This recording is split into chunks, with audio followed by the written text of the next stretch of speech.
Okay, so this is a run through of all of our blood cell models for the blood chapter, which I believe is chapter 16. And so the first one is what you would have called a red blood cell in Bio 32, but now you have to call it an erythrocyte. Okay, so this is going to be our erythrocyte.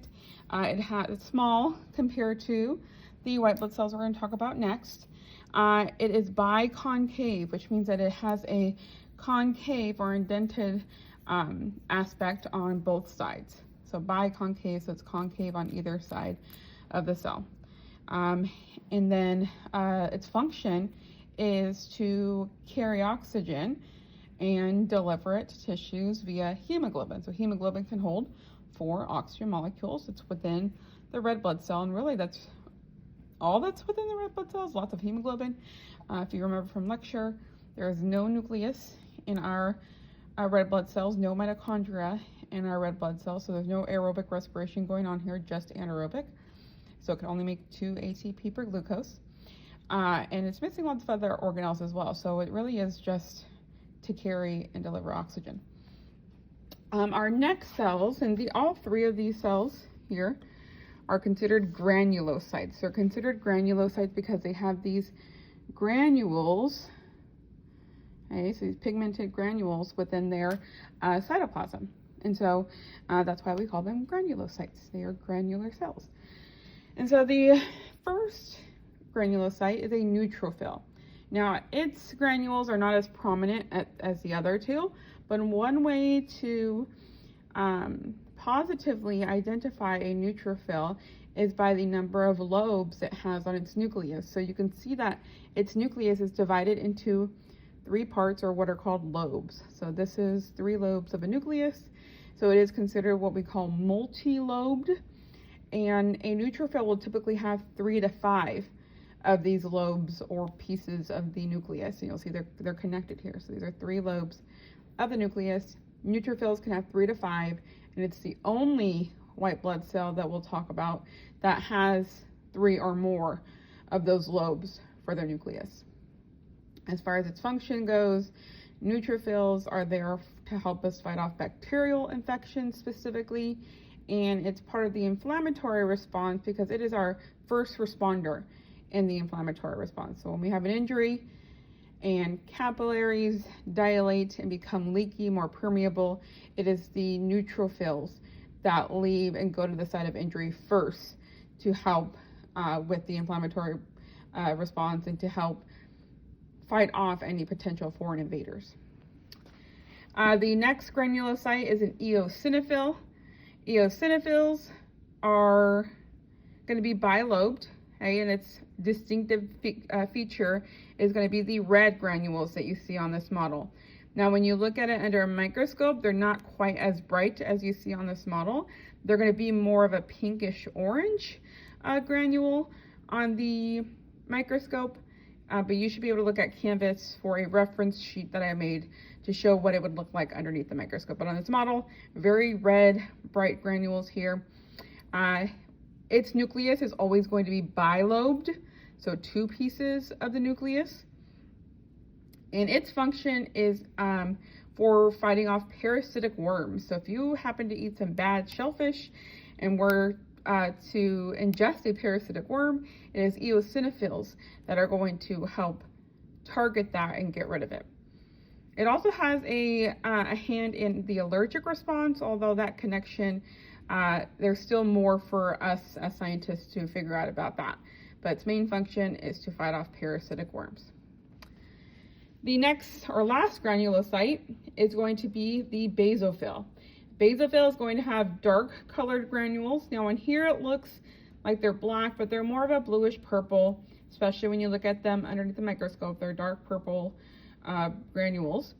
And the granules underneath the microscope are so prominent that sometimes it's hard to tell where the nucleus is because there's so many granules, and the granules are pretty much the same color as the nucleus on a microscope slide, so it's really hard to tell.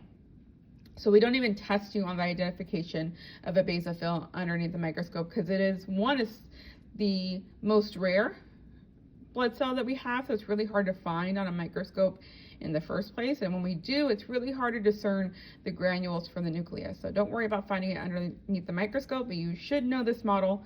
It's also going to be bilobed, just like the eosinophil. So the basophil is also going to be bilobed, so 2 pieces of the nucleus. And its job is, it has a big hand in the allergic response. It's responsible for producing the histamine that makes our capillaries leaky and causes us to have runny nose and watery eyes and all of that. So it has a big hand in the allergic response and produces histamine. And so next is going to be these 2 cells. These are our agranulocytes. That means that they are without granules. So agranulocytes, these 2 are considered agranulocytes. The first one is going to be the monocyte.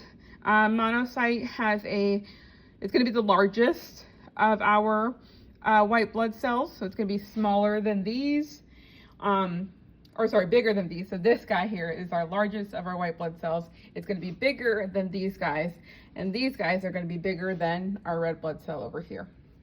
So again, monocyte is our largest of our white blood cells. It has a large nucleus that is either going to be kind of kidney shaped like you see here, or sometimes it's even C-shaped. Okay, but what's going to make it different from the granulocytes that we saw before? So if we look at this eosinophil, it is bilobed, right? It has 2 lobes. You can tell it's 2 different lobes because this connecting part is a lot thinner than the other 2. If you look at a monocyte underneath the microscope and it's more C-shaped, it's going to be the same thickness all the way around. So it's not going to look like it's 2 lobes. It's going to be one huge C. So this is just going to be, this indentation is going to be just more prominent. It's going to come down here. But for this model purposes, it's kidney shaped. It's the largest of our white blood cells. And the monocyte is what it's called while it's circulating in the blood. But monocytes have the ability to go out of the blood into tissue in order to clean up maybe cell debris. And they're also very nonspecific, so they can phagocytize or pick up bacteria or viruses, and so they're very nonspecific, and they are considered kind of like our cleanup crew for our tissues. So it's called a monocyte in the blood.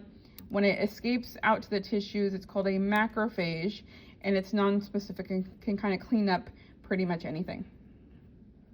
The other agranulocyte is going to be our lymphocyte. It's similar in size to our white blood cell, just a tiny bit larger. But it's going to, we actually have a couple different types of lymphocytes that we'll talk about more in lecture. We have the B lymphocyte, which is for making antibodies. And also B lymphocytes have memory cells so that we can remember certain foreign invaders that we've been exposed to before, so that if we're ever exposed again, we have a better chance of fighting it off quickly.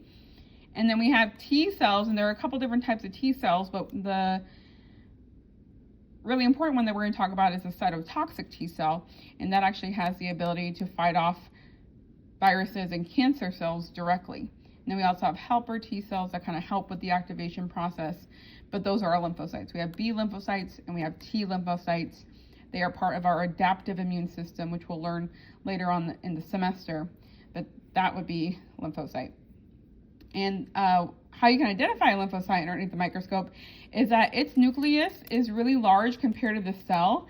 So the nucleus actually takes up most of the cellular space. So when you look at it underneath the microscope, it'll either look like just a single nucleus with no cytoplasm at all, or you might see a slight sliver of cytoplasm. But the nucleus is going to be round and take up most of the cellular space. Those are our agranulocytes. And then the last one here is going to be our platelets. You can use the word platelet on exam. However, you can also choose to use the scientific term, which is a thrombocyte. Okay, so platelet is fine, but if you want to be a little bit more accurate, a little bit more scientific, biological, it's going to be a thrombocyte. Now, you're not seeing just a single thrombocyte here. You're seeing multiple of them, multiple platelets, all stuck together to form a clot. And then you see these proteins out here. These proteins are going to be fibrin, and fibrin makes a mesh to help bring all those platelets together in order to form a clot so that we can begin the healing process when there is an injury to our capillaries or vessels. And so, again, platelets stuck together. This is fibrin. You learned in lecture that the inactive form that we usually find in our plasma is fibrinogen. But then when it's time to make a clot, when there's an injury, that fibrinogen gets converted into the active form fibrin, and it's fibrin that's going to be able to form that mesh for us. So fibrin strands over here, and then platelets or thrombocytes here. And those are all of your blood cells.